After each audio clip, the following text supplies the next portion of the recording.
Hey, Dan Dalton here again from Sporting Life Bar. Right now we're going to do some marinated skirt steak. We have this beautiful outside skirt. What you want to do is you want to lay this out on a nice towel, get it nice and dry, take all the blood off of it. So we'll just kind of pat it, making sure that it is a nice dry piece of meat. And just get these denuded pieces out of the way. And this is good. You want to keep a little bit of the fat on for flavor. So what we can do with this beautiful trim, you really don't want to throw this away. So what you could possibly do is throw it into a pot, put it on a stove, actually render that fat out, and then once your skirt steak is done, you can sort of glaze it with the fat. It's just a little extra flavor with no cost at all. Instead of wasting it, we might as well utilize it some way. At this point, we'll portion our pieces. Usually want around a 4-ounce portion is what we do here for the restaurant. Same thing, trim. You can use this for tacos. You can put this in with a chili, anything like that. Once we have all this prepared, what we want to do is we're going to create a marinade. Let's do a few cloves of garlic, a sprig of rosemary, paprika. We'll start this up as we add the olive oil to it.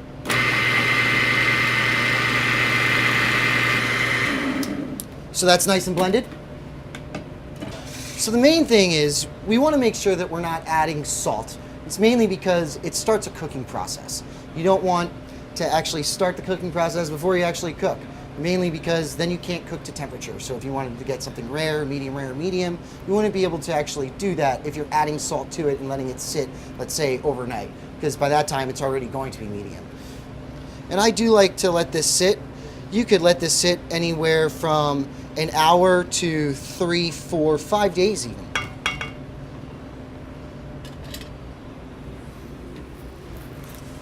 So you want to get a nice amount of this beautiful marinade on this skirt steak. That way that paprika or pimenton, olive oil, rosemary, garlic actually penetrates the meat. So as soon as we marinate it, we'll season it and then we'll throw it on the grill.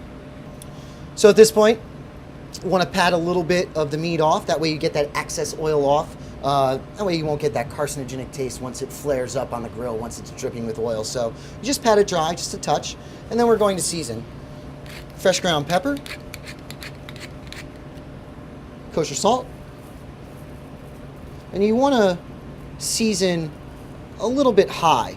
If you season very closely like this, what happens is you get concentration. You can't get it even. But if you actually bring it up, things fall evenly. You actually get a nice sort of even coating of salt. Flip it over. It's like algebra. What you do to one side, you do to the other. Get a nice. You want to make sure that you create contact from the grill and the meat. Those will get beautiful, nice carbon kisses, what I like to call carbon kisses, but nice grill marks. We'll do it one side, we'll do it to the other. And the French term would be quadrillage. We'll turn it over, we'll cook to about a medium rare, and then we let the steak rest. In the meantime, throw some scallions on. That way they'll get a nice char, and the meat will be served over top of these. So, at this point, it's medium rare. We'll take it off the grill with the scallions. And we're going to rest the meat at this point. If you notice all that blood that's coming out, what's happening is once you start grilling, you get all these molecules and everything else, all the blood, it's super excited, so it's moving all over the place. If we slice into it right now, it's so excited that all the blood's just going to rush out. We'll just pat this dry. We don't want to really manhandle it too much because we don't want all that beautiful seasoning and that marinade to really come off.